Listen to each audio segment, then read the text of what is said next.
Vo štvrtok 23. októbra sa sálou Kultúrneho domu v Liptovskom Hrádku ozývali slova piesni Gaudeamus igitur, študentskej hymny k príležitosti slávnostnej imatrikulácie žiakov stredných škôl v našom meste, ktorú pripravilo mesto Liptovský Hrádok. Dovoľte mi, aby som vás všetkých srdečne privítala na dnešnej slávnostnej imatrikulácii. Imatrikulácie sa zúčastnili prváci gymnázia, prváci strednej odbornej školy elektrotechnickej, lesníckej a drevárskej a súkromného tanečného konzervatória spoločne so svojimi riaditeľmi a pedagógmi. Pozvanie prijal aj pán primátor Branislav Tréger, ktorý sa na úvod podujatia prítomným prihovoril a pozdravil ich. Okrem iného im pripomenul 3 dôležité veci, ktorými by sa mali vo svojom živote riadiť.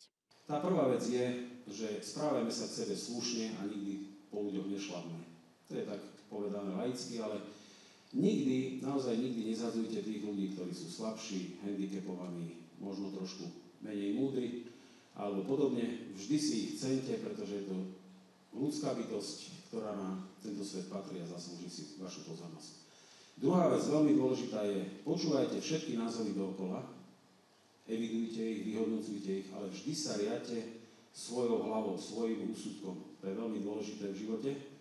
No a tá posledná vec je, že keď pôjdete za svojím cieľom, tak si nikdy cestu k tomuto cieľu neskracujte, ale ani nejakým spôsobom neklamte.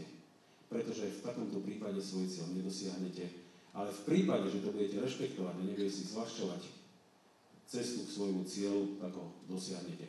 A to vám za mesto Liptovský Hrádok z celého srdca želám. Keďže väčšina študentov nie je z Liptovského Hrádku, mesto pre nich pripravilo krátku prezentáciu o jeho súčasnosti aj histórii. Teraz trochu bližšie predstavte mesto, ktoré sa pre mnohých z vás na najbližšie 4 roky stane druhým domovom.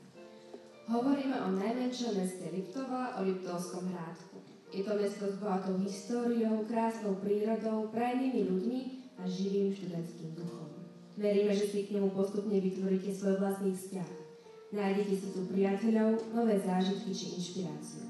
Potom už nasledovalo známe Gaudeamus igitur.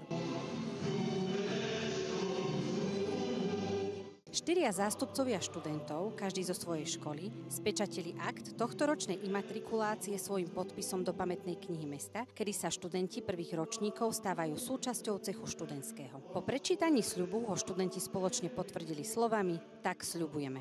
A teraz spoločne vyslovte svoju akceptáciu slovami "Tak sľubujeme". Záver slávnostného aktu patril trubačom z Krkonošského národného parku, ktorí prítomným zahrali pár lesníckych melódií.